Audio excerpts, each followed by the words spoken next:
live here for a little bit. I have time today, so I figured I'd do it today instead of tomorrow, where I normally have time to do it. So, yeah, let's get this back where it belongs. All right. So last time I noticed that the live stream was sideways, I couldn't go back and retroactively do it. So what I'm going to do is leave it like it is now, and hopefully that's all right. Let me move this over here a little bit. It's not the widest, but I think it'll work, and yeah, I think it'll be all right. So today I have made a lot of content. As you noticed today, I dropped the Sunspell, or not the Sunspell video. I dropped the Kubaveta video. And that is a company I strongly believe in. I've done lots of live streams talking about them, and I finally get around to doing a review for them. The next one I have upcoming, as I just mentioned, was the Sunspell review. That'll be coming up probably Friday, if I remember correctly. And I mentioned before, I may try to alter my schedule. I am going to make a new trailer for the channel, so that's going to be upcoming. And I definitely am going to revise it from what I have right now for all those that are new subscribers and that are ongoing as far as coming and going. I'm also going back and retroactively editing all of my videos. So I have edited 20 so far, 20 of the most viewed. So I have 130 left. So I'm going to do this as I can go and then also edit and everything with the new videos as well. So I'm doing that right now where I'm going back and retroactively doing stuff. So that's putting in a lot of my time and a lot of work right now is going back and retroactively editing videos. Hello, whoever just joined. And that's been took a lot of my time. And I may, after I go back and edit all those videos, what I may do is also go back and make some of the thumbnails and remake some thumbnails and see what we can get out of that.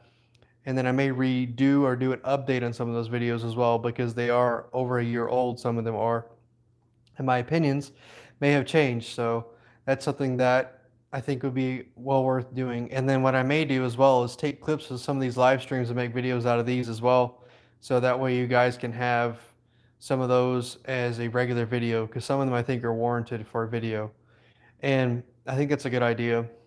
So what I really want to talk about today is before everyone gets on here. So thank you whoever joined, like I mentioned before. Today I had to really sit down and consider what I want to do with my career. So I just started a new job in February, and lo and behold, I have not sat down and updated my resume. So what I needed to do was sit down today and update it. And man, I didn't realize how much I was not updating my resume. I really had to think about it. I had to go through each step by step and really evaluate what I was doing. And it took a long time. I had to write it down. I had to figure out what kind of resume am I trying to get and what kind of job I'm trying to get because it depends on what you're doing is what kind of resume you want. And I think that's a good idea is to kind of figure out what do you want to do, where do you want to go, and then make sure the resume matches that. So, like I mentioned before in a previous live stream, I have a regular resume and I have a bullshit resume. So my bullshit resume is for second jobs, and my regular resume is for what I do normally. And I make sure both of those two generally are up to date. But I didn't realize how far because right now I'm only here at this job for 4 months, and it is significantly behind. And I didn't realize how much work I had been doing. And then when I started writing it down and going through my journal, which is what I usually do, I keep a journal of everything I do. Usually on a Friday after about 1:30, 2 o'clock, I will stop what I'm doing unless it's a meeting, and I will take everything I've done that week and the notes and everything and put it inside of a journal. And that way I can constantly update the resume. And then whenever it comes for like your work review or your update, your progress report, you have that. You can say, well, this is what I did, and this is this, and this is that, and you have the journal to show that you've done the work. And I think that's extremely beneficial. But that also helps you fill out the resume. And that's something that I'm kind of in a fork in the road right now is I can do many things in my career field and I'm not sure exactly where I want to go to, but I think I'm running more toward project management and we'll see how that runs for now. But as of right now, that's what it looks like I'm going to be trying to go into instead of doing what I traditionally did, which I did a video before, which was software engineering or programming. And I really did enjoy that career field as well. But I feel like at a certain point, you kind of become maxed out in it. And I love it. I love it a lot, but I don't have like a passion for it like some people do, where that's all they do is eat, sleep, and breathe coding, and that's not me. I just do it because I find enjoyment out of it. I don't do it because I eat, sleep, and breathe coding, and I think that's probably why I think I'm picking something else. Whereas like project management, I actually do really enjoy that a lot because it's fun. You get to be involved in things, you get to get things going, moving, and shaking. At least from what I've seen so far, and I really do enjoy that much more than sitting at a desk in the dark all day coding, which is nice. I do enjoy that, but after a while, it's just like I like to talk to other human beings, and I'm more of a social person, so it kind of does keep me up and going with the project management side. And that's really what I want to say is it took that part of me in that resume, and I looked at the references. I'm like, man, I need to update my references. And make sure when you do references in a resume, you make sure you get the permission before you put it in the resume because some people are like that. You have to ask them before you go ahead and put them in the resume because they're like, oh, I've seen that before. Which is why when I was a boss, as I mentioned before, when I was a boss, I used to tell everybody that was worth it, that was not that was coachable, I should say. That's a better way of saying it. People that were coachable, I told them, hey, if you need me as a reference in your resume, just tell me, and that way I know it's coming. So whenever they call me up, I can talk about what you did for me, what you did for our company, how you were, and everything like that. If they're looking for that reference, which is what I used to always do before I left my company, I told them, hey, all in a group chat that were worth it, that like I said, that were worth it. I did that for them. And I think that's something that I don't think a lot of bosses do. I've never seen that in my entire life. Really is like, hey, use it as a reference if you need it. Usually I have people reach out to me after the fact, but a lot of the times it's like you don't really have that. It's kind of like a weird, awkward thing. And I don't know, it just depends on what you have there. Another thing I noticed too is some places are like, oh, can we contact your boss? And it's like some bosses are not they don't really I don't experience this, but I have in my past. Like I haven't experienced it right now. But in my past, it's like they don't want you to grow. They want you to be there forever. And they found out you were looking for another work. They would fire you today. They would do everything they can to run you out the door. And that's not the best thing. It really breeds a toxic environment. And I don't think that's a good idea. But that's what happens in a lot of work environments, unfortunately. And that's something I think is a very bad thing. And what I also noticed as well is when I was revising everything, it's like the dates and the times, and I had to go back through the bullet points and like really revise and think of what I did. And like I said, take that journal, take what I have, and think about it. Like, wait, I got to make this, and then you also. So it's kind of nice because with a resume, you're actually working with constraints, and usually with constraints, it kind of opens freedom to you because you can only do something a certain way. And what I mean by that is, like, for example, you make a resume, it's one page usually, maybe two. So, like, professional page, you want to make it probably a maximum of two. You don't want 30 pages of stuff. No one's gonna look at that. When I was a hiring manager, if I saw more than like 2 or 3 pages, I didn't even bother going through it. I just like I'm throwing this person out. Like I didn't even, and that's I don't know if it's illegal for me saying that. This is allegedly what I did. I allegedly did this. Okay, it wasn't something I did exactly that I know of. Allegedly, I did this. Okay, but if it was more than 2 pages, I didn't even bother with it. I mean, I didn't even get past the second page. Didn't even bother me. If you can't tell me what I need to know within the first 2 pages, you got a problem. And I mean that sincerely. I don't care what you did 15 or 20 years ago because it's not applicable right now. What are the skills? That's another thing too that I noticed too is like when people are asked basic questions about jobs and the job description, when they talk about the job description, take what's in the job description and inside of your resume, answer those questions. If you answer the questions that are in the job description, it's extremely easy for you to get hits on the job because they don't care about the job description. They care about what have you done in your life or in your past experience that will help you complete the job description that they have for you that's listed. That's basically what you have to do is figure out that kind of balance there. And I think a lot of people don't realize that. Like for example, they'll ask you for a definition inside of a an interview. For example, if it was project management, it'd be like life cycle management. And then they would explain like, do you just give the basic definition of life cycle management? No, you want to talk about how you implemented it, what happened, how were you involved, all these kind of things. You don't want to give the basic definition. You want to explain how it was applicable to you in your past and previous experiences and what you did with it. That's what they're looking for. They're not looking for a basic definition. They went to the same college class that you did pretty much. That's pretty much it. And then also, for example, like with programming and software engineering, they'll ask you, what is authentication? What is authorization?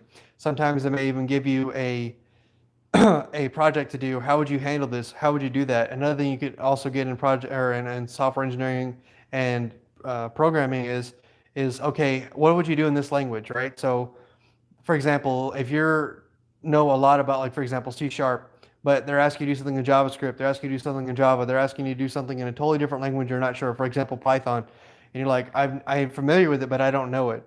And then you could say, well, what I've done in this language is such and such and such and such, and then you can say I did the pseudocode, and you can kind of give them the pseudocode in that. Hello, whoever just joined, and that's something that you can do as far as what you're looking for, and that will help you in that interview because you're basically answering the job description of the question, which is why I say anytime, and I've had this before where like I have had jobs in the past where like I've applied to them and sometimes you forget, like you even applied to them and they call you up and like, hey, can you do an interview? And you're like, oh my God, like I already forgot. And then you have to go look up the job description. So what I would actually recommend too, when you're building that resume and you're looking for these jobs, take the job description and like put it in a folder somewhere on your computer, like take a screenshot of it or see if you can download it. So when they call you about the job, you have the job description there. So what happens is you can basically go through the job description, go through your resume. So when you're doing the interview, you already have the questions kind of put in your mind and you know what your answers are going to be and what they should be asking you more or less. Generally speaking, you're going to get about 75, I'd say maybe 70 minimum, 80% of that interview of the questions you can ask yourself based on the description. And you may get 15 or 20% you've never heard before, maybe more than maybe 25%, maybe even 30%, where it's like, I have never heard that before. But if you can ace, I would say generally about 70% of it, you should be okay. Just realize though, they're not asking for basic definitions. They're asking for you to answer the job description. That's something that's extremely important to do. And that's something how you should definitely put your resume. And I noticed my wife, for example, my wife has a CV, which is also another name for a resume. And she is very interesting because she comes from a different culture than we do. So, like, for example, they put different schools on there. Like, for example, you put the high school, the undergrad, the grad. Honestly, when I make resumes, it's real easy. If I saw this, I just like I didn't want to deal with this person. If I saw high school, undergrad, grad school, I was like, no, I'm getting rid of this. You don't need that in a resume.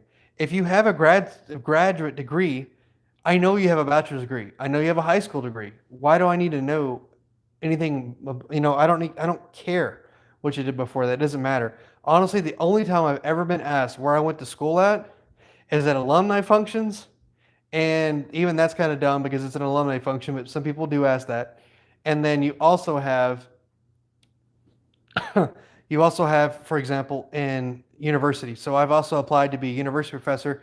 That is the only two times in my entire life where I've asked, where did you go to school? That's pretty much it, unless someone's talking about it.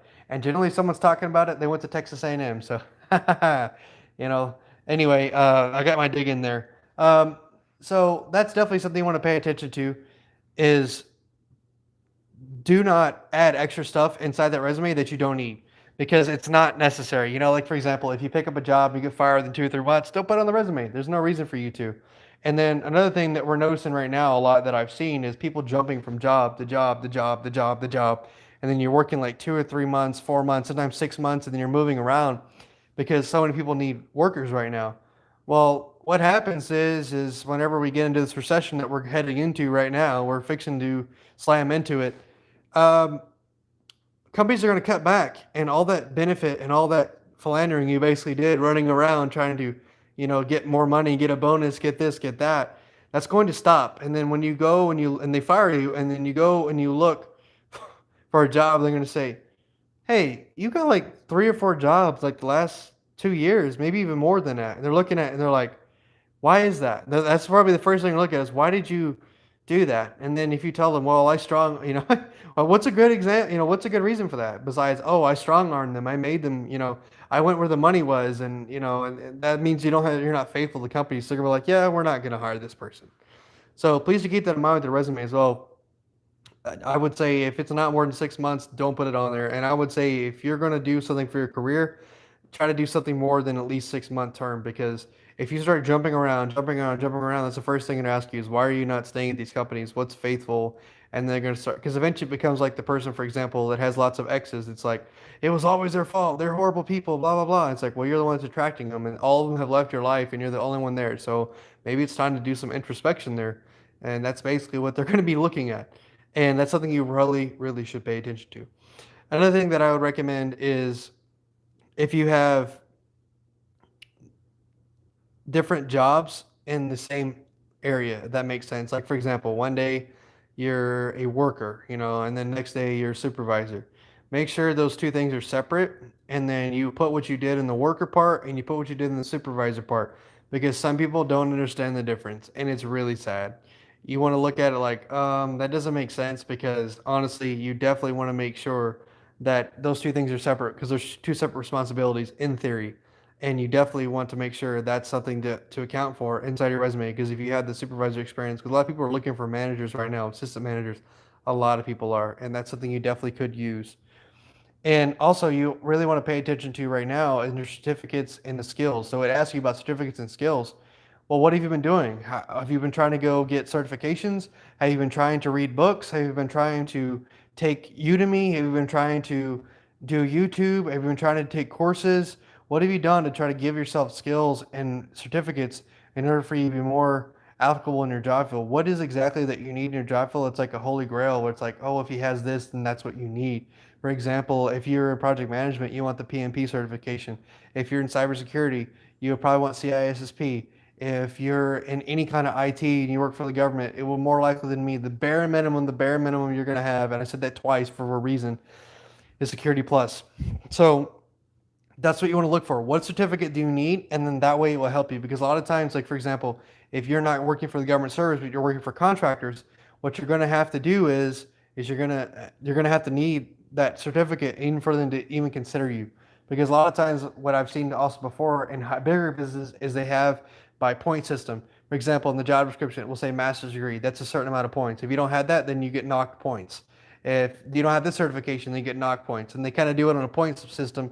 And anyone that falls below those points, they just take the resumes and send it off. And usually that's out of a program.